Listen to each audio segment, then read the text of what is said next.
Olá, No. eu sou a professora Não. Amanda e eu, junto com a professora Yes. Grazi. O Grazi, que foi? já começou? Junto com a professora Grazi, viemos convidar vocês hoje para conversarmos um pouquinho mais sobre as revoluções industriais, né? Nossa vida e a indústria. Enganei vocês, hein? Pegadinha, hein? Então vamos lá. Vocês viram falando aqui em algumas palavras diferentes? Falei inglês, japonês, espanhol. Por que eu falei essas palavras em outras línguas? Para demonstrar, igual a professora Amanda falou, com essas revoluções, com a Revolução Industrial, nós vamos ter mudanças significativas. Imaginem vocês, pessoal, há muito tempo atrás, eu queria conversar com alguém que está lá do outro lado do mundo, mandar uma carta. Quanto tempo não demorava, hein? Era muito difícil. E na época lá mais antiga, que para mandar um recado às vezes demorava 3 meses para o rei saber, imagina a dificuldade? Com essas novas tecnologias, quando a gente pensa nos meios de comunicação, olha que beleza, como que vai facilitar? Eu posso estar aqui em Uberaba e conversar com outra pessoa em outro lado do mundo, sem sair do lugar. E o melhor, hein? E a internet?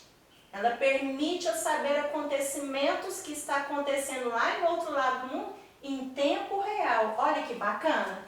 Mas vamos pensar aqui um pouquinho. Olha as transformações que aconteceram, pessoal. Era muito pesado esse telefone. Olha o barulhinho.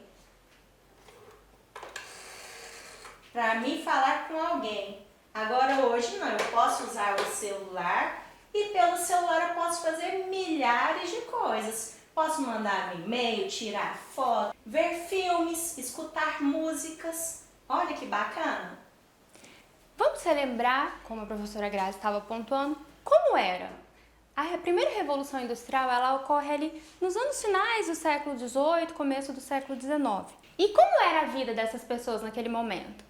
Elas viviam normalmente de produtos manufaturados, né, feito de forma artesanal, onde cada um era dono do seu saber, produzia a sua roupa, produzia a sua charrete, né, para andar com seu cavalo, fazia umas longas viagens aí, a galope no cavalo, olha que legal, divertido, passeio, vendo a natureza, e de repente o homem começa a perceber que toda a riqueza mineral que tem ali é possível utilizar a seu favor e produzir mais e transformar e facilitar mais. Assim a gente começa a sair da carrocinha e do cavalo e andar no cavalo a vapor, como foram os trens, né, as máquinas ferroviárias. Depois nós vamos evoluindo para os carros, até chegar nesses carros conversíveis e que abre sozinho que nós temos hoje. Não é diferente para o nosso cotidiano. Além dos telefones, como a professora Grazi já comentou, das comunicações, o ferro de passar, imagina o peso para passar roupa com um ferro desse, a professora não aguenta nem levantar. Ou um ferro ligado a gás. Alguém já viu um ferro ligado a gás e não na tomada? As formas de registrar. Como que as pessoas registravam o seu cotidiano antes da Revolução Industrial? Através das pinturas. Era pintando o que eu tinha a imagem que eu queria guardar. Agora, eu consigo tirar foto. Hoje em dia nem assim, né? É com o celular mesmo, eu tiro foto de mim mesma, eu não preciso nem de um fotógrafo mais. A forma como as pessoas foram tendo lazer foi modificando. Não só vai modificar, primeiramente, a forma de produzir as roupas, que eu não preciso mais da manufatura e passo a produzir na maquinofatura. Hoje eu e a Grazi podemos usar uma roupa em comum, feitas pela mesma máquina. Eu não preciso mais de um artesão para contratar uma outra pessoa que vai me levar um material e isso virar uma roupa. Depois nós vamos transformar nosso transporte e chegar nas transformações do nosso cotidiano, onde eu posso ter uma vitrola, um videocassete, uma geladeira ou algo até mais simples, mas que pra gente faz toda a diferença, né? Uma tomada para carregar meu celular. Imagina viver sem nada disso. A nossa energia elétrica é fruto das revoluções industriais. A nossa forma de se locomover é fruto dessas revoluções. A nossa forma de comunicar é fruto dessas revoluções. Mas nós veremos mais profundamente os detalhes de cada fase dessa revolução na próxima aula. Uma coisa fica aqui, na minha cabecinha, perguntando: o que muda? Tá, temos várias coisas legais, a minha vida ficou mais dinâmica, mas e aquela pessoa que dominava aquele conhecimento que agora é uma máquina que faz? O que isso muda na nossa vida? Vocês perceberam na fala da professora Amanda algumas transformações que foram ocorrendo no modo de produção? Então você tinha lá o artesão que produzia sozinho, ele vendia, ele recebia por aquele produto. Depois ele vai criar uma oficina, contratar algumas pessoas para trabalhar para ele. Cada pessoa faz uma função ali dentro da manufatura. O que vai acontecer ao longo dessa transformação, desse processo? Surgem então as máquinas, igual a professora foi falando. Muita coisa vai modificar a vida das pessoas. Mas o que nós precisamos de lembrar? Lembrar de dois personagens importantes, porque sem ele não tem como a gente falar da Revolução Industrial. Vem aqui comigo. Vocês lembram quando na aula anterior nós falamos que muitos camponeses, por conta lá dos cercamentos para criar ovelhas, das tecnologias no campo, eles vão sair do campo e vão para a cidade. Vai virar o quê? Um exército de mão de obra ali naquela cidade, mão de obra barata. Muitos deles não tinham onde morar, não conseguia trabalho assim de primeira, era muito difícil. E aí nós temos outro personagem, que vai ser o burguês, ou que seria para a gente hoje, para ficar mais fácil, um empresário, né? Então, o que vai acontecer? O burguês, o comerciante, o empresário, para ficar mais fácil de vocês entenderem, ele começa a pensar o seguinte: essa questão lá do artesão produzir, eu tô vendo lá, tô pegando produto, tô vendendo, ele começou a matutar. E aí, diante disso, ele pensou e falou assim: já sei, eu preciso de controlar o tempo, eu preciso de controlar o ritmo da produção. E aí o que ele faz? Ele cria uma fábrica. Professor, mas como que ele criou uma fábrica? Olha aqui na mão do nosso burguês, o que ele tinha? Muita grana, o cara era rico. Então, com essa riqueza toda que ele tinha, ele poderia criar a fábrica, colocar ali dentro daquela fábrica os meios, né, que seriam necessários para a produção. Vamos pensar lá, as máquinas, né? Ele teria todos os recursos necessários para bancar aquele lugar.